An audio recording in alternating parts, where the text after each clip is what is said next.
Subscribe कीजिए the perfect classes channel को और बेल आइकन को दबाइए लेटेस्ट वीडियो सबसे पहले देखने के लिए। स्टूडेंट द परफेक्ट क्लासेस में आप सभी का स्वागत है। Directorate of education GNCT of Delhi की वर्कशीट नंबर 26 डिस्कस कर रहे हैं बच्चों। 20 जनवरी 2021 की वर्कशीट है, क्लास 8 की, सब्जेक्ट है साइंस, टॉपिक है रिप्रोडक्शन इन एनिमल्स, जंतुओं में जनन।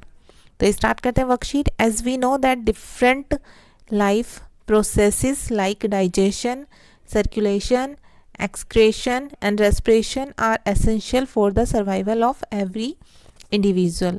हम जानते हैं कि पाचन, परिसंचरण, उत्सर्जन और श्वसन आदि जैव प्रक्रम हर जीव के जिंदा रहने के लिए बहुत आवश्यक है। But reproduction is essential for the continuity of life on the earth. लेकिन जनन का प्रक्रम जीवों की जाति की निरंतरता बनाने के लिए आवश्यक है। जस्ट थिंक, जरा सोचो, what will happen if the organism had not reproduced। क्या होता यदि जीव जनन ना करते, प्रोड्यूस ना करते, वो ठीक है, रिप्रोड्यूस ना करते तो क्या होता, ये क्वेश्चन है। आगे हम इसका आंसर देंगे, पहले हम पढ़ लेते हैं। Living beings are not immortal. जो जीव हैं वो अमर नहीं होते। Eventually they die. सभी जीवों का एक जीवन काल होता है, वो मरते हैं। So what will make sure that organism will still exist in nature. तो ये कैसे सुनिश्चित होता है कि प्रकृति में जीवन चलता रहे। For the existence of species there has to be some process. जीवन की निरंतरता के लिए कोई प्रक्रम तो होना चाहिए। This process that helps in giving rise to similar individual from the existing one is called reproduction. तो वह क्रिया जो सभी जीवों को अपने जैसे जीव उत्पन्न करने में मदद करती है वह रिप्रोडक्शन कहलाती है, जनन कहलाती है। This process is not only important in human beings but also in all the animals, plants and lower unicellular organism और इन ऑल लिविंग बींग। ये क्रिया न केवल मनुष्य बल्कि सभी जंतुओं, पेड़ पौधों और एकल कोशिकीय जीवों के लिए भी आवश्यक है। It makes sure the continuation of the species of the organism without extinction। और ये प्रक्रम जीव की जाति की निरंतरता को सुनिश्चित करता है और जीवन को विलुप्त होने से बचाता है, मतलब उसको ख़त्म होने से बचाता है। A mango tree gives rice the mango tree. एक आम का पेड़ आम के पेड़ को ही बनाता है, ठीक है। And a cat gives birth to a kitten. एक बिल्ली बिल्ली के बच्चे को ही जन्म देती है। Producing the same species every time. और जो जंतु जैसा होता है वो वैसे ही जाति को जन्म देता है। Have you seen the young ones of different animal.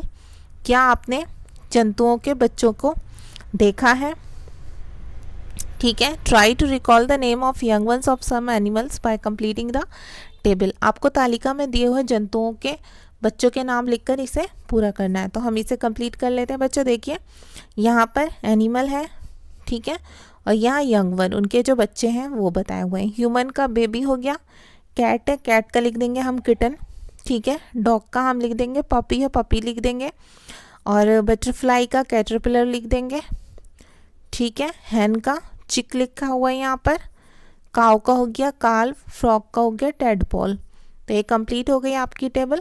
अब आगे देखते हैं टाइप्स ऑफ रिप्रोडक्शन, जनन की विधियाँ। Just like in plants there are two modes by which animal reproduce. These are, जो पौधों की तरह जंतुओं में भी जनन की दो विधियाँ होती हैं। यहाँ पर टाइप्स ऑफ प्रोडक्शन दिखाया हुआ भी है। एक सेक्सुअल रिप्रोडक्शन होता है बच्चों और एक होता है एसेक्सुअल रिप्रोडक्शन। इसे बोलते हैं लैंगिक जनन, इसे अलैंगिक जनन बोलते हैं। तो फर्स्ट देखते हैं सेक्सुअल रिप्रोडक्शन क्या होता है, लैंगिक जनन।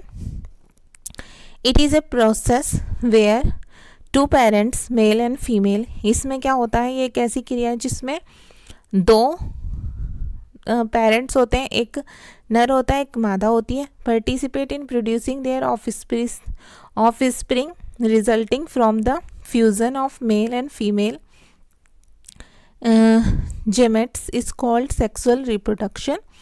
इसमें नर जो होता है और मादा जो होता है उनके युग्मक के मिलने से जो जनन होता है उसको लैंगिक जनन कहते हैं, और इस क्रिया में जो नर और मादा होते हैं वो मिलकर एक नए बच्चे को जन्म देते हैं या उसे बनाते हैं। तो सेकेंड है बच्चों एसेक्सुअल रिप्रोडक्शन, अलैंगिक जनन।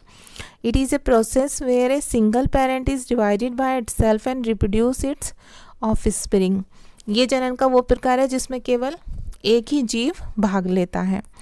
तो अब आगे क्वेश्चन आंसर देखते हैं। क्वेश्चन नंबर 1 है डिफाइन रिप्रोडक्शन। हमें इसे डिफाइन करना, परिभाषित करना है कि व्हाट इज़ रिप्रोडक्शन। तो हम यही वर्कशीट में से ही लिख देंगे।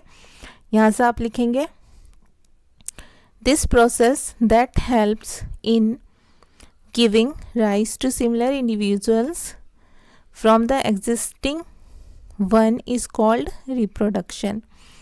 ठीक है, वह क्रिया जो सभी जीवों को अपने जैसे जीव उत्पन्न करने में मदद करती है जनन कहलाती है वह प्रक्रिया। ठीक है, तो यहाँ आप आंसर लिख लेंगे। क्वेश्चन नंबर 2 है explain the importance of reproduction in living beings.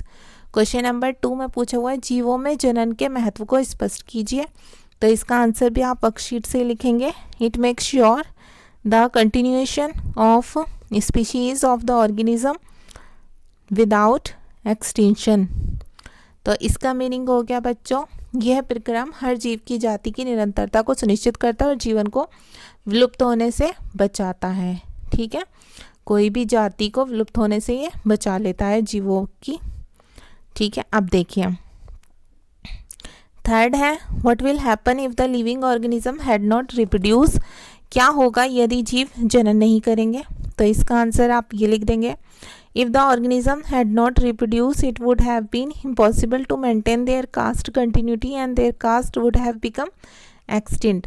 यदि जीव जनन नहीं करेंगे तो उनकी जाति की जो निरंतरता है, कंटिन्यूटी है, वो बनाए रखना बिल्कुल इम्पॉसिबल हो जाएगा और उनकी जाति विलुप्त हो जाएगी। ठीक है बच्चों, अब क्वेश्चन नंबर 4 देखते हैं हम। What are the different modes of reproduction in living beings. जीवों में जनन की विभिन्न विधियाँ क्या हैं। तो आप यहाँ से देखिए डायग्राम भी बना देना। ठीक है, टाइप्स ऑफ रिप्रोडक्शन का दिखा देना, ये सेक्सुअल एसेक्सुअल रिप्रोडक्शन, और आप यहाँ से लिखेंगे टाइप्स ऑफ रिप्रोडक्शन, जनन की विधियाँ। Just like in plants there are 2 modes by which animal reproduce. पौधों की तरह जीवों में भी जनन की 2 विधियाँ हैं। दीज आर वह हैं sexual reproduction, it is a parents, this is a process where 2 parents participate in producing their offspring resulting from the fusion of male and female gametes is called sexual reproduction। और second लिखेंगे आप asexual reproduction, it is a process where a single parent is divided by itself and reproduce its offspring। ठीक है, मैंने पढ़ाया था, आपको पता ही है इसको। ठीक है, ट्रांसलेट आप देख सकते हैं पीछे वीडियो में बैक जाकर भी। तो आपकी वर्कशीट सॉल्व हो गई स्टूडेंट्स। अगर आपको मेरी वीडियो पसंद आई है तो प्लीज़ मेरी वीडियो को लाइक कीजिए, शेयर कीजिए, हमारे चैनल को सब्सक्राइब कीजिए। Thanks for watching.